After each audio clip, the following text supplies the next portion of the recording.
نبی اکرم صلی اللہ علیہ وآلہ وبارک وسلم کو اللہ رب العزت نے سید الاولین والآخرین، امام الانبیاء، امام الملائکہ، امام الکل بنا کر بھیجا۔ آپ کو وہ عزتیں اور بلندیاں عطا کیں جن پر انسان تو کیا فرشتے بھی عش عش کر اٹھے۔ آج کی یہ محفل نبی اکرم صلی اللہ علیہ وآلہ وبارک وسلم کے معراج کے واقعات کے متعلق کچھ گفتگو سننے کے لیے منعقد ہوئی ہے۔ اللہ رب العزت نے ہمیں اس بات کا حکم دیا ہے کہ ایسے واقعات جن سے اللہ تعالیٰ کی یاد دل میں آئے ان کا ہم آپس میں تذکرہ کرتے رہا کریں۔ نبی اکرم صلی اللہ علیہ وآلہ وبارک وسلم کا معراج کا واقعہ جو پیش آیا وہ عام الحزن والے سال میں پیش آیا۔ یہی سال تھا کہ آپ صلی اللہ علیہ وسلم کے چچا فوت ہو گئے۔ وہ آپ کے لیے بڑا سہارا تھے۔ ابھی کچھ عرصہ گزرا تھا کہ آپ صلی اللہ علیہ وسلم کی شریک حیات سیدہ خدیجہ الکبریٰ بھی اللہ کو پیاری ہو گئی۔ چنانچہ نبی اکرم صلی اللہ علیہ وسلم نے اس سال کو عام الحزن کا نام دیا کہ یہ میرے لیے غم کا سال تھا۔ جب آپ صلی اللہ علیہ وآلہ وبارک وسلم کی عالیہ محترمہ بھی وفات پا گئی اور چچا بھی وفات پا گئے تو اب قریش مکہ کے لیے میدان کھلا تھا۔ انہوں نے رشتہ داریوں کے پاس کو بالائے طاق رکھتے ہوئے نبی اکرم صلی اللہ علیہ وسلم کو مزید ایذائیں پہنچانا شروع کر دی۔ جب آپ صلی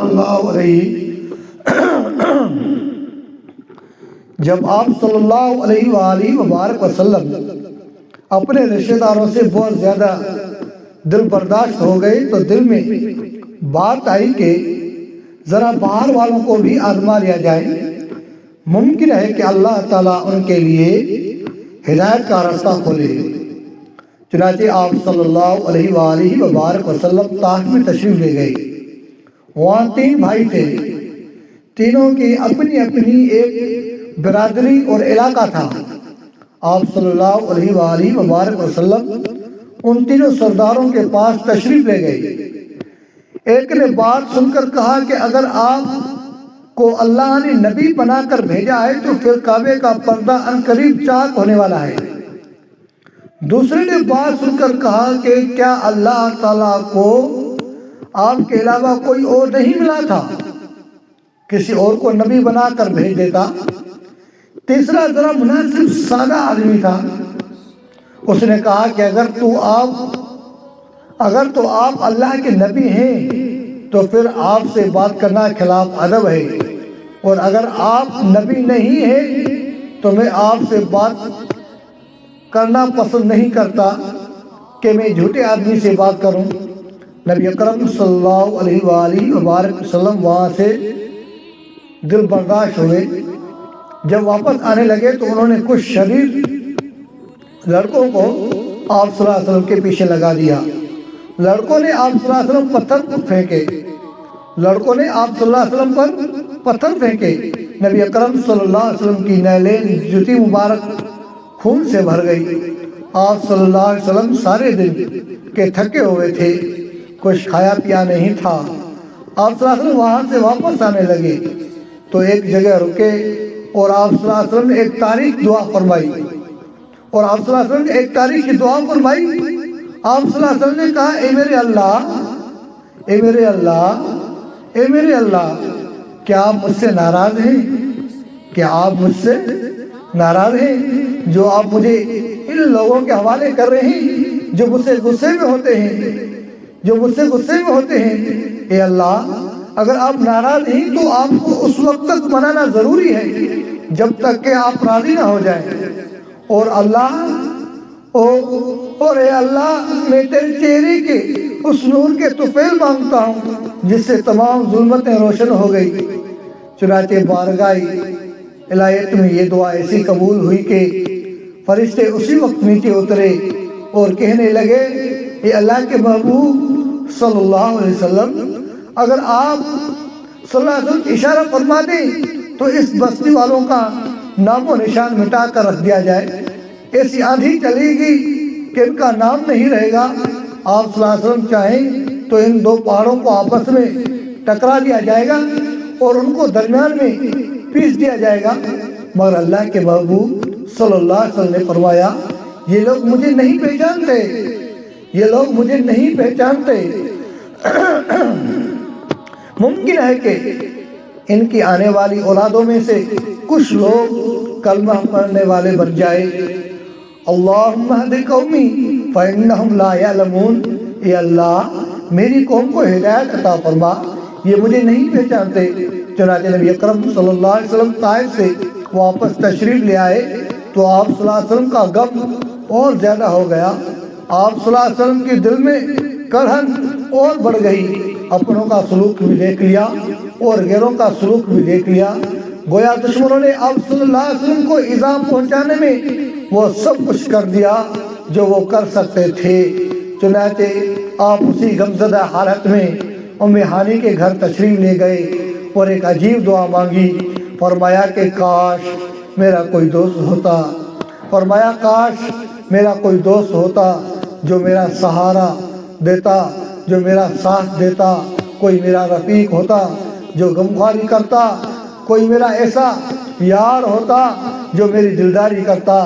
نبی اکرم صلی اللہ علیہ وآلہ وسلم کی زبان سے یہ الفاظ نکلے اور اسی غم میں آپ صلی اللہ علیہ وسلم سو گئے۔ ابھی رات کا وقت تھا اور آپ صلی اللہ علیہ وسلم سوئے ہوئے تھے کہ جبریل نے حاضر ہو کر کہا اے اللہ کے رسول، اے اللہ کے رسول، ان اللہ یقرؤک السلام ویدعوک اللہ، اللہ تعالیٰ ویدعوک، اللہ تعالیٰ آپ صلی اللہ علیہ وسلم کی طرف سلام بھیجتے ہیں اور آپ صلی اللہ علیہ وسلم کو اپنی طرف دعوت دیتے ہیں۔ نبی اکرم صلی اللہ علیہ وسلم نے بہت خوش ہو کر حضرت جبریل کو دیکھا اور سلام کا جواب دیا۔ حضرت جبریل نے دوسرا فقرہ پڑھ کر کہا کہ اللہ کے محبوب ان ربک یشتاق الیک، آپ صلی اللہ علیہ وسلم کا پروردگار آپ صلی اللہ علیہ وسلم سے ملاقات کے لیے بہت مشتاق ہے، آپ صلی اللہ علیہ وسلم تشریف لے چلے۔ چنانچہ آپ صلی اللہ علیہ وسلم باہر تشریف لے آئے، وہاں سے آپ صلی اللہ علیہ وسلم کا شک صدر ہوا۔ آپ صلی اللہ علیہ وسلم کے دل مبارک کھول کر اللہ رب العزت کی خصوصی رحمتوں سے بھر دیا گیا۔ جیسے ہم لوگوں کو نماز سے پہلے پروردگار نے وضو کرنے کا حکم عطا فرمایا ہے، اس فخر انسانیت کی یہ نماز تھی کہ جس کے لیے اللہ رب العزت نے ان کے دل کا وضو کرایا، ان کے دل کو دھویا، حتیٰ کہ نبی اکرم صلی اللہ علیہ وسلم وہاں نماز بھی ادا فرمائی۔ پھر آپ صلی اللہ علیہ وسلم کو وہاں سے لے کر آگے پہنچایا گیا۔ آپ صلی اللہ علیہ وسلم کے لیے جو سواری لائی گئی، جبریل امین نے بتایا اے اللہ کے نبی اس کا نام براق ہے، براق برق سے بنا جو برق رفتاری سے چلنے والا ہو، ایسی سواری جو بجلی کی طرح تیزی سے چلے۔ تو براق آپ صلی اللہ علیہ وسلم کے لیے لایا گیا۔ آپ صلی اللہ علیہ وسلم براق پر سوار ہوئے اور بیت الحرام سے بیت المقدس کی طرف چلے۔ جبریل نے آپ صلی اللہ علیہ وسلم کو بتایا کہ اللہ کے نبی صلی اللہ علیہ وسلم یہ رحمت و برکت کی وادی ہے۔ نبی اکرم صلی اللہ علیہ وسلم نے وہاں بھی نماز ادا فرمائی۔ پھر جب آپ صلی اللہ علیہ وسلم تشریف لے گئے تو راستے میں کوہ طور پر بھی آپ صلی اللہ علیہ وسلم کا تھوڑی دیر کے لیے ٹھہرنا ہوا، حتیٰ کہ آپ صلی اللہ علیہ وسلم مسجد اقصیٰ تشریف لے گئے۔ آپ صلی اللہ علیہ وسلم دیکھتے ہیں کہ مسجد اقصیٰ میں تمام کے تمام انبیاء اکرام موجود ہیں، صف بندی ہوئی ہے۔ جبریل امین عرض کرتے ہوئے اے اللہ کے محبوب صلی اللہ علیہ وسلم مقتدی تو صفوں میں کھڑے ہو چکے ہیں، امام کی ضرورت ہے۔ آپ صلی اللہ علیہ وسلم تشریف لے آئیں۔ اب آپ صلی اللہ علیہ وسلم نے امامت فرمائی تاکہ سب کے سب انبیاء آپ صلی اللہ علیہ وسلم کی اقتداء کر سکیں۔ چنانچہ نبی اکرم صلی اللہ علیہ وسلم نے وہاں پر نماز پڑھائی۔ اللہ تعالیٰ نے گویا آپ صلی اللہ علیہ وسلم کو امام الانبیاء بنا دیا۔ جب آپ صلی اللہ علیہ وسلم نے نماز ادا کر لی تو اس کے بعد آپ صلی اللہ علیہ وسلم کو ایک دوسری سواری پیش کی گئی۔ احادیث میں اس کا نام رف آتا ہے۔ رف کا اگر اردو میں ترجمہ کیا جائے تو اس کا مطلب ایک اونچائی کی طرف لے جانے والی سیڑھی بنے گا۔ تو نبی علیہ الصلوۃ والسلام کو یہ جو سواری مہیا کر دی گئی، جس میں اگر انسان سوار ہو جائے تو انسان کو بلند کی طرف لے جاتی ہے۔ براق آپ صلی اللہ علیہ وسلم کو لے کر مکے سے مسجد اقصیٰ تک پہنچاتا ہے اور رب آپ صلی اللہ علیہ وسلم کو وہاں سے لے کر آسمان کی بلندیوں تک پہنچاتا ہے۔ اس سفر کے پہلے حصے کو عربی میں اسراء کہا گیا ہے۔ اسراء کا لفظی مطلب رات کو سفر کرنا ہے۔ سفر کے دوسرے حصے کو معراج کہا گیا ہے۔ معراج کا لفظی معنی اونچائی اور بلند کی طرف جانا ہے۔ معراج عروج سے ہے، گویا آپ صلی اللہ علیہ وسلم کو وہاں سے عروج نصیب ہوا۔ جبریل امین ساتھ تھے، آپ صلی اللہ علیہ وسلم اوپر گئے، حتیٰ کہ پہلے آسمان سے بھی اوپر، دوسرے آسمان سے بھی اوپر، تیسرے آسمان سے بھی اوپر، چوتھے آسمان سے بھی اوپر، ساتویں آسمان سے بھی اوپر آپ صلی اللہ علیہ وسلم تشریف لے گئے، حتیٰ کہ آپ صلی اللہ علیہ وسلم عرش سے اوپر تشریف لے گئے۔ آپ صلی اللہ علیہ وسلم کو راستے میں مختلف عجائبات دکھائے گئے۔ آپ صلی اللہ علیہ وسلم کو راستے میں مختلف عجائبات دکھائے گئے۔ ان میں سے کچھ واقعات میں آپ کے ہاں ذکر کرتا ہوں۔ روایت میں آتا ہے کہ نبی اکرم صلی اللہ علیہ وآلہ وبارک وسلم نے جنت کے مناظر کو دیکھا کہ کچھ لوگ ہیں جنہوں نے کھیتی کی، ان کی کھیتی اسی وقت پک کر تیار ہو گئی، وہ اس کو کاٹتے ہیں، دوبارہ ان کی کھیتی پھر بڑی ہو جاتی ہے۔ تو آپ صلی اللہ علیہ وآلہ وبارک وسلم آپ صلی اللہ علیہ وآلہ وبارک وسلم نے جبریل امین سے پوچھا کہ یہ کیا معاملہ ہے؟ روایت میں آتا ہے کہ نبی اکرم صلی اللہ علیہ وسلم نے جنت کے مناظر کو دیکھا کہ کچھ لوگ ہیں جنہوں نے کھیتی کی، ان کی کھیتی اس وقت تک پک کر تیار ہو گئی، وہ اس کو کاٹتے ہیں، دوبارہ ان کی کھیتی پھر بڑی ہو جاتی ہے۔ تو آپ صلی اللہ علیہ وسلم جبریل سے پوچھا کہ یہ کیا معاملہ ہے؟ عرض کیا اللہ کے نبی صلی اللہ علیہ وسلم یہ نیک لوگوں کی مثال ہے، یہ نیک لوگوں کی مثال ہے جنہوں نے نیک عمل کیے، وہ اپنے اعمال کا بدلہ پاتے ہیں، زندگی میں اسی کی برکتیں ان کو بار بار ملی چلی جاتی ہیں۔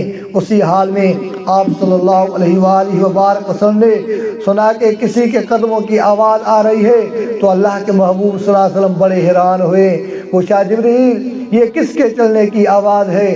عرض کیا کہ اے اللہ رب العزت کے محبوب، عرض کیا کہ اللہ رب العزت کے محبوب صلی اللہ علیہ وسلم یہ آپ صلی اللہ علیہ وسلم کے غلام بلال کی زمین پر چلنے کی آواز ہے، مگر قدموں کی چاپ یہاں سنائی جا رہی ہے۔ آپ صلی اللہ علیہ وسلم نے پوچھا کہ قدموں کی چاپ یہاں کیوں سنائی جا رہی ہے؟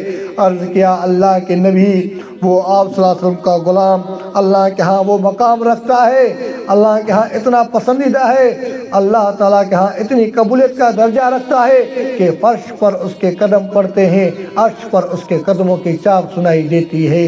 اللہ رب العزت نے آپ صلی اللہ علیہ وسلم کو اپنے غلام کو بھی مقامات دکھائے، آپ صلی اللہ علیہ وسلم کو اپنے غلاموں کو بھی مقامات دکھائے۔ پھر آپ صلی اللہ علیہ وسلم کو جہنم کے کچھ مناظر دکھائے گئے۔ نبی اکرم صلی اللہ علیہ وسلم نے دیکھا کہ کچھ لوگ ایسے تھے جن کے ہونٹ کاٹے جا رہے تھے، ایک فرشتہ کینچی لے کر کھڑا ہے، لوگوں کے ہونٹ اونٹوں کی مانند ہے جو لمبے ہیں، وہ لٹک رہے ہیں اور ان ہونٹوں کو فرشتوں کاٹے چلے جا رہے ہیں۔ پوچھا جبریل یہ کیا معاملہ ہے؟ عرض کیا اللہ کے نبی یہ وہ لوگ ہیں جو فتنہ پرواز تھے، دنیا میں ایسی ایسی باتیں کیا کرتے تھے جس سے لوگوں میں فتنے پھیلتے تھے، ادھر کی سنی ادھر لگا دی، کوئی بات کانوں میں پڑی سنائی پر یقین کر کے دوسروں سے بدگمانی شروع کر دی، کچھ اپنی طرف سے زیب و داستان کے لیے ملا لیا۔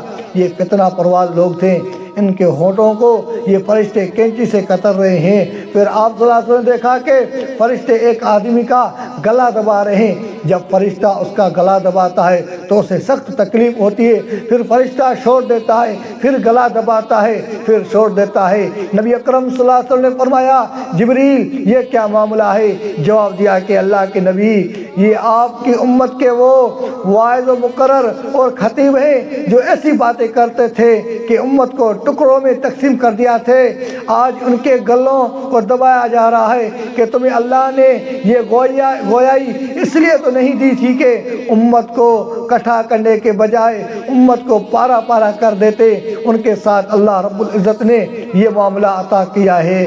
پھر نبی اکرم صلی اللہ علیہ وسلم نے دیکھا کہ کچھ لوگ ہیں جن کا دھڑ تو انسانوں کی مانند ہے مگر ان کا چہرہ سور کی مانند ہے۔ حیران ہو کر پوچھنے لگے اللہ کے نبی جبریل امین یہ کیا معاملہ ہے؟ عرض کیا اللہ کے نبی یہ جھوٹی باتوں کی گواہی دینے والے لوگ تھے۔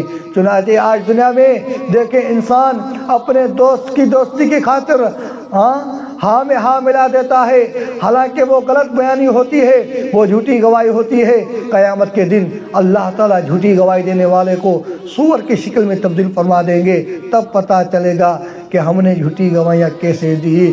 نبی اکرم صلی اللہ علیہ وآلہ وبارک وسلم نے دیکھا کہ کچھ عورتیں کتوں کی مانند چیختی اور آوازیں نکالتی ہیں، نوحہ کرتی ہیں، بکھرے بال ہیں، بدحال ہیں۔ نبی اکرم صلی اللہ علیہ وسلم نے پوچھا جبریل امین یہ کون ہیں؟ فرمایا اللہ کے محبوب صلی اللہ علیہ وسلم یہ وہ عورتیں ہیں جو دنیا میں اپنے خاوندوں کے ساتھ زبان درازی کرتی تھی، جو خاوندوں کو تلخ جواب دیتی تھی، ذرا سی بات پر گویا اینٹ کا جواب پتھر سے دیتی تھی۔ یہ خاوند کی اطاعت کرنے کے بجائے اور ان کے ساتھ حسن و سلوک کرنے کے بجائے ان کو جلی کٹی سناتی تھی۔ آج اللہ تعالیٰ نے یہ سزا دی کہ یہ کتوں کی مانند آوازیں نکال رہی ہیں۔ پھر نبی اکرم صلی اللہ علیہ وسلم نے دیکھا کہ کچھ لوگ ہیں جن کے قد چھوٹے ہیں اور ان کے اوپر پہاڑ رکھا جاتا ہے اور وہ پہاڑ کے نیچے کچلے جاتے ہیں، پھر ان کے قد ٹھیک ہو جاتے ہیں، پھر پہاڑ ان کے اوپر گرایا جاتا ہے۔ پوچھا جبریل یہ کیا ہے؟ جواب دیا اللہ کے نبی یہ آپ کی امت کے متکبرین ہیں، یہ وہ لوگ ہیں جو دنیا میں اپنے آپ کو بڑا سمجھتے تھے، تکبر کرتے تھے، جی ہم جیسا کون ہے، ہم یہ کر دیں گے، ہم وہ کر دیں گے، ہم یہ کر دیں گے۔ اللہ تعالیٰ کی قیامت کے دن تک ان کو اسی طرح ذلیل و رسوا کریں گے۔ پھر آپ صلی اللہ علیہ وسلم نے دیکھا کہ کچھ لوگ ہیں جن کے سر پر بہت بڑے بوجھ ڈالا گیا ہے، جبکہ وہ بوجھ ان سے اٹھایا نہیں جاتا، وہ بوجھ کی وجہ سے گرتے ہیں، فرشتے پھر بوجھ اٹھا کر ان کے سر پر رکھ دیتے ہیں۔ پوچھا جبریل امین یہ کیا ہے؟ عرض کیا اے اللہ کے نبی صلی اللہ علیہ وسلم یہ آپ کی امت کے وہ لوگ ہیں جو امانت میں خیانت کرنے والے تھے۔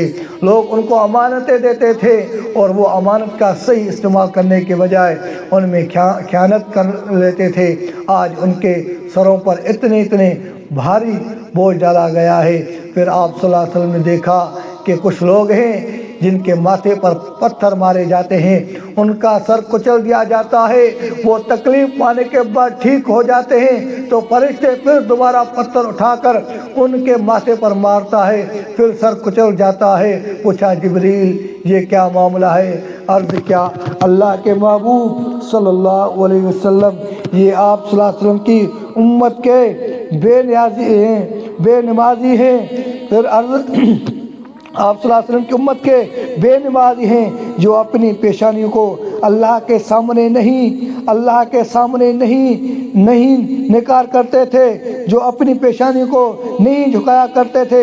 آج فرشتے ان کی کھوپڑی کو چورا چورا کر رہے ہیں۔ نبی اکرم صلی اللہ علیہ وسلم نے دیکھا کہ کچھ لوگ ہیں جن کے سر کے اوپر شرمگاہ ہیں، جن سے پیمپ نکل رہی ہے، وہ اس کو پی رہے ہیں۔ پوچھا جبریل امین یہ کون ہے؟ عرض کیا اے میرے محبوب یہ آپ کی امت کے زانی ہیں، وہ مرد جنہوں نے زنا کیا، وہ عورتیں جو زنا کرنے والی تھی، ان کے سر پر آج شرمگاہ ہیں جن میں سے پیمپ نکل رہی ہے اور یہ پی رہے ہیں۔ کچھ لوگ تھے جو اپنا گوشت کاٹ کر کھا رہے تھے۔ پوچھا جبریل امین یہ کون ہے؟ عرض کیا اللہ کے محبوب صلی اللہ علیہ وسلم یہ آپ صلی اللہ علیہ وسلم کی امت کے غیبت کرنے والے لوگ ہیں، آج انہی کا گوشت کاٹ کر انہی کو کھلایا جا رہا ہے۔ یہ دنیا میں اپنے بھائیوں کی غیبت کیا کرتے تھے۔ آپ صلی اللہ علیہ وسلم نے جنت کے رحمتیں بھی دیکھی، جہنم کے مناظر بھی دیکھیں۔ اللہ کریم سے دعا ہے اللہ کریم آپ اور ہمیں اور سبھی کو ان واقعات کی سمجھنے کی توفیق عطا فرمائے۔ وما توفیقی الا باللہ۔